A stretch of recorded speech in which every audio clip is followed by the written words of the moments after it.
everyone, and welcome to the Panhandle with me, Crystal Boyles. Today, we are continuing our August mini-series on Embrace the Suck.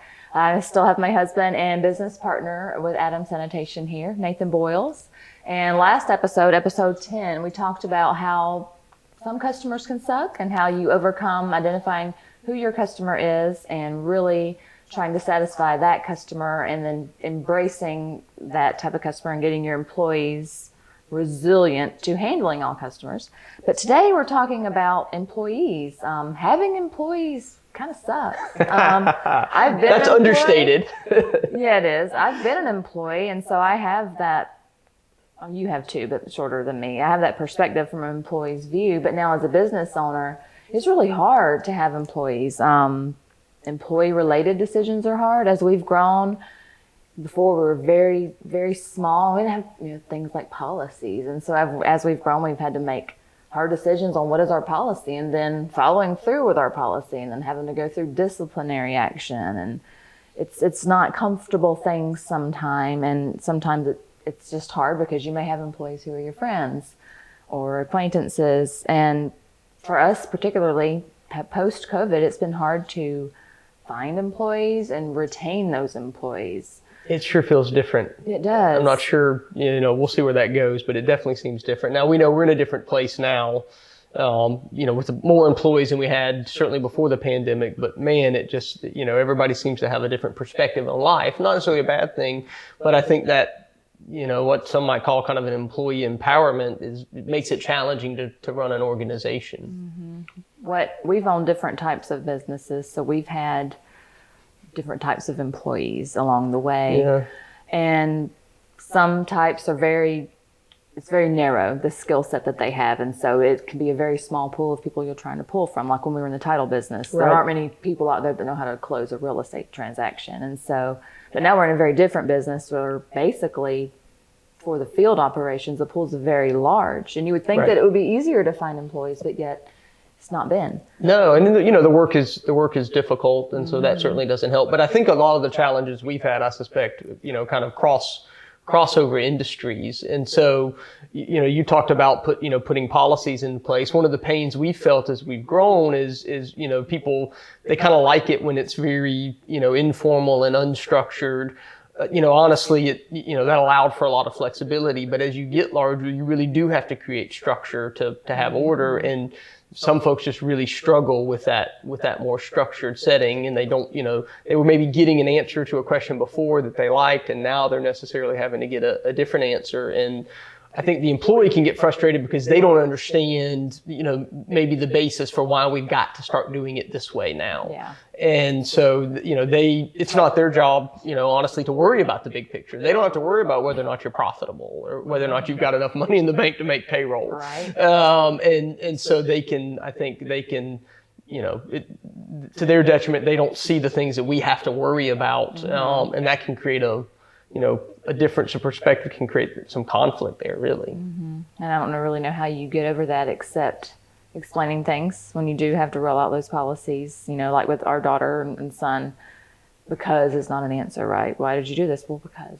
you having a reason why. I think employees appreciate honesty, just being open. Yeah, no, I think absolutely. I think another thing I would add is really adaptability.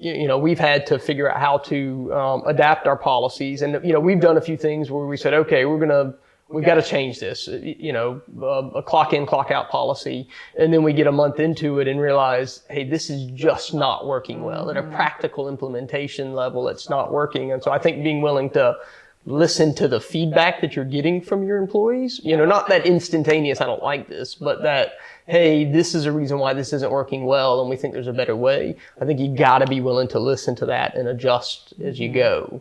Because if not, you do end up, risking having a mutiny on your hands at some point. So. And we have found too, employees really like to be heard. They like to share their information. We did an employee survey earlier in the year. I don't recall when, but it was great information, great feedback. And honestly, the results were better than we were expecting. Sure. So it was nice to have that. And then they were very candid in ways that they thought we could do better, and that was helpful. That's certainly a process I'd recommend to any small business to allow anonymous feedback from your employees, certainly if you're large enough to be able to do that, and then to listen to it. And I think something we've got to do, we really probably do another one. to do another one, right? Yeah, to follow up, there's new people. and some of those things we have implemented, and honestly, some we haven't. And that's, going back to the employee not being burdened with that big picture. There's lots of things we want to do. There's lots of things we know we need to do as we grow our company. We're having to prioritize. You can't fix all of those things overnight. And so I think I've certainly encountered a couple of times where an employee gets frustrated, like, hey, I brought this to your attention a month ago, and you said, hey, you're right, that's a great idea, but you haven't done it yet. Why? Does that mean you don't like it? You don't like me? You don't listen? It's like, no, it's not any of that. It's just, this thing's going to take some time, and we have these 6 other big picture things that we've got to deal with before we can deal with this issue. Right. So communication. Certainly, yeah. Is key. Yeah. And also knowing that different employees feel appreciated different ways. The love languages. Yes, we know about that in marriage, and it just translates over into the workforce too. It really does. You would think that people like gifts, and we did some testing, and that wasn't necessarily the top love language of our employees.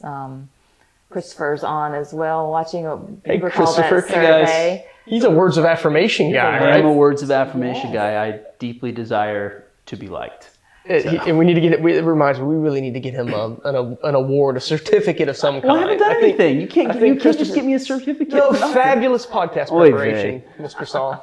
Fabulous. But would a certificate be a gift or a word of affirmation? I guess it's hard to figure out. It could be both. Yeah. But I think just building into your systems, different ways to recognize employees. We're trying something new. We started a quarterly incentive. We have kind of like a competition going, a point system that's very objective. It keeps score based on different metrics, like for our drivers, their driving habits, and even customer shout outs. Yep, feedback from customers. Or even how they clock in and out. How they clock in and out. If they're forgetting to do that, that creates more work for us, which makes overhead go up. So we just did our first quarter with that, and it seemed to go well. But I think we have to recognize that not every employee responds to that. Motivated right? by that, right? So. You still got your, employees out there whose love language is touch, like me, and still haven't cracked that nut as to how we make those employees happy. But there we go. All right. Good job, man. Thanks. I'll take it. Yeah.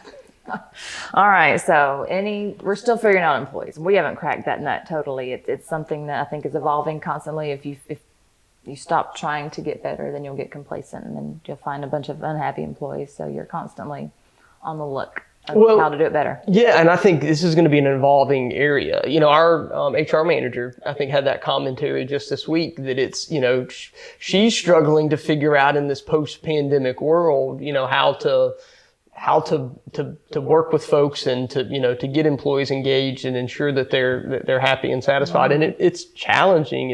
It's weird, this inversion going back 7 or 8 years ago where it was everyone just happy to have a job to the situation now where folks have, one, there's plenty of jobs to be had, and then two, I think folks are recognizing quality of life and balance, and it just makes it'll be interesting to see how it shakes out. I'm certainly interested in us, very much keeping a focus on that culture and how we do, grow it and evolve it to make it as, positive for keeping employees engaged and happy as possible. Because turnover is expensive. Oh, Lord, it's very expensive. Yeah, because for us, we have a training program, and you got to go through a drug test and a background check, and that costs money. And then if they quit 3 or even 3 months later, 3 days or 3 months later, that's rough. Absolutely. No, certainly in other industries, it can be even more challenging. But even just, the guys that are on the back of our trucks loading garbage seems like a simple job. It's not. It's actually, there's a lot more to it than folks realize. And so getting folks trained up takes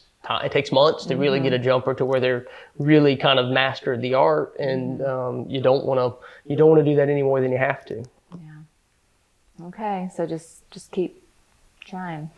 That's all I got. I think it's listening to folks, right? Communicating, having good policy, being willing to adapt. And then,